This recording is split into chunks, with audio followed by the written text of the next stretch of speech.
AMAN is trying to get every piece reincarnated. And like I said, set them up along the first rank.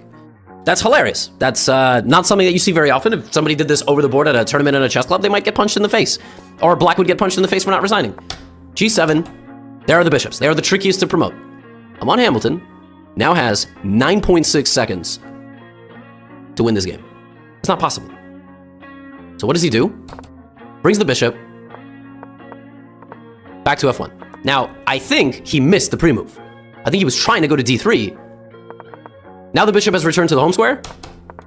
This was obviously inefficient. He should have gone to B2, but he was trying to pre-move fast. So the bishops are on their home squares, and now here comes the G-pawn.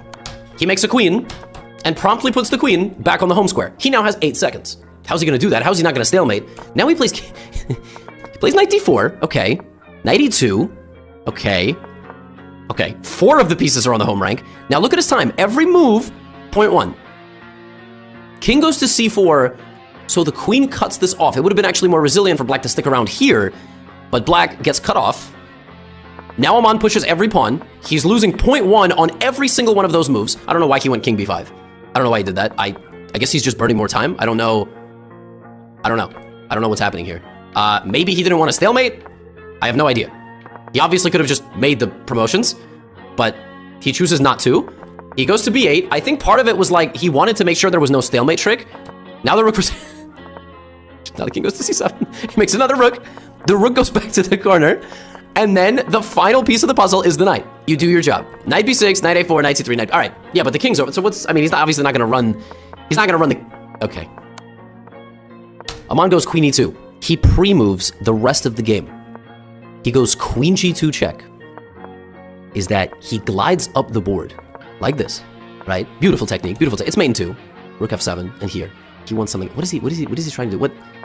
He pre-moves this to get the king off the back rank. Then he pre-moves this in 0.1 seconds. How did he even know that? Then he pre-moves this. He pre-moves this move so that the king can come to the 6th rank. Then he cuts off the king on the 7th rank. The only legal move in this position is king c6. I don't even know how he did that, because in this position, Black didn't have to pre-move this. You know, he could have gone to c6 and then b6. I'm not even sure it matters. Now he plays rook d6. It didn't matter where the king was, because the king has to go to c5. It's the only move. King c5. Now he plays queen c7. King b4. There's mate in 197 different ways here, but he doesn't play it. He plays rook d... Why rook d2? The only legal move is king b3, but he plays rook h2, because the only legal move is to go back to b4. Now AMAN goes back to the home rank. What is he doing? Because now the king's only legal move, once again, is to go to b3. And AMAN Hambleton plays queen to d6, which means the king has to go to c2. And white plays queen to d1.